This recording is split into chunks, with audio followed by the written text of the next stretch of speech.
Well, I've got the itch to hit the road again. I'm headed for the Mile High City, Denver, Colorado. We're on our way to a neighborhood that got its start in the last century, in a house that is one of the oldest in that part of town. It's owned by a brother and sister team, Brett and Alex. And today, Sister Alex has agreed to give her brother a hand. Hey guys! Hi Ron. Brett has come up with a bright idea for his living room. He wants to install Cove lighting and has ideas on where it should go. What I'd like to see here is to bring it down about 8 inches and go ahead and leave the arch brick above the window. Yeah, very nice brick, by the way. Did you expose that yourself? Yes, I did. Okay. So what are you after here? Light bouncing off the ceiling or kind of a soft glow up there in the I'm hoping it'll soft diffuse light on the ceiling, may widen the room. I had a good idea of what Brett wanted and showed him what I had in mind. So here's what I think we should do.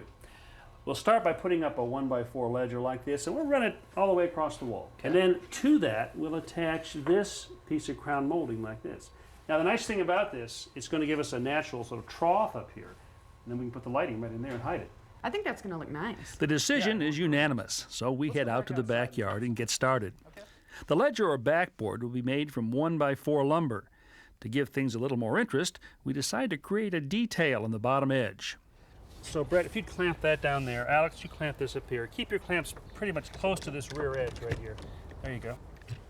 Now we're going to shape a detail on the edge of this wood using this tool called a router. Ever used one of these before? No. Never. Well, it's a rotary cutting tool. There's a cutting bit in here. You can see it spins around, and a piece of carbide steel right here on the edge. To use this, all we do is set the plate on the wood like this, and then move it along like this. I'll demonstrate, and then you guys try it out. So let's start down here at this end of the board. This bit has a ball-bearing guide that rolls along the edge of the wood, preventing the bit from cutting in too deeply. Alex, come on around here. Why don't you try it? Okay. The on-off switch is over here. Get it away from the wood. There you go. Okay. Now pull the trigger.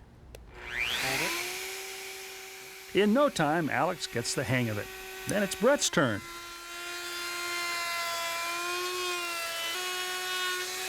The cove we've just routed on the ledger will make it blend nicely with the crown molding.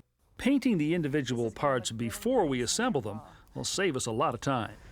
Just got paint on me. Our next job is to attach small corner blocks to the ledger strip. These will give us a place to secure the cove molding and also hold the molding at the proper angle. Wood glue is applied to the back of the corner blocks, which are then set into place. Place the block right here on this ledger strip. Then using this nail gun, we're just going to pin this in position. Put one pin on this side, right here, and then one over here. Okay, go. Okay. All right, and then this one you got to be like at about 45 degrees. Okay. Down a little lower. There you go. Lower. A little lower. With the blocks attached, we have only one thing left to do before we go inside. Drill some pilot holes into the ledger. Okay. Just go ahead, if you would, Alex. You and Brad drill the rest of these. Nice and straight on the drill, vertical. There you go. Okay, guys, now it's time to put this up. I want to create a nice straight line. This is a chalk line here. So, Brett, if you go up the ladder there. Alex, you go up on this ladder and just stand by. Okay. Pull the string out. Okay. About a foot out, and then... All right, you guys did a really nice job on that line. All right.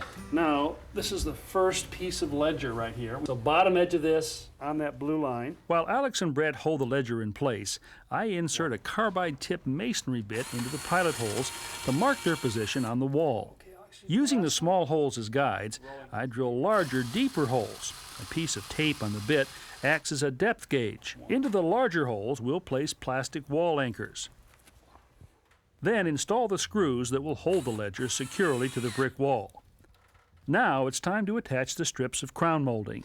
Now we're going to both nail and glue these in place. This is construction adhesive, and we're just going to put a dollop of this on each corner brace right here, just about like this, just about a dime-sized dollop there. After the construction adhesive is applied, we set the crown molding in place one section at a time, attaching it to the corner blocks and bottom edge of the ledger with a nail gun. Now this is how we're going to get the lighting behind that Cove molding. It's called cable lighting. It's great stuff to work with. It's very easy to hook sections together. This little connector right here, so you just simply slide this on the end. See these two little pins? Mm-hmm. Those pins go right in the end of the cable like this. Okay. And so, just plugs right in. Now you can also cut this to length easily. Just have to cut it right on this little scissor symbol right here. I'm going to use a pair of wire cutters here. Snip that. Here. There we go. And then we just screw on this end cut. Here. Okay. All right, we've plugged our lights in, guys. So now all we've got to do is just put them right behind that crown molding. There you go, right in that trough up there. This looks really nice, Ron. Yeah, you like it? Uh-huh. It's like Christmas year-round, huh? We couldn't help but admire the effect it was having on the room. The hour was late, though, and for me, it was time to say goodbye. It turned out just about the way I thought. Happy? Yeah, definitely. Yeah. Looks Okay. great. All right, I'm going to head out. I've got to get up early in the morning, so it was a pleasure working with you. Thanks, All Ron. right. Bye, Ron. Thanks. Bye-bye. Looks great, and it Yeah. really fancies up your room. It looks better than we imagined it. It's really nice. You owe me one. Big time. Big time.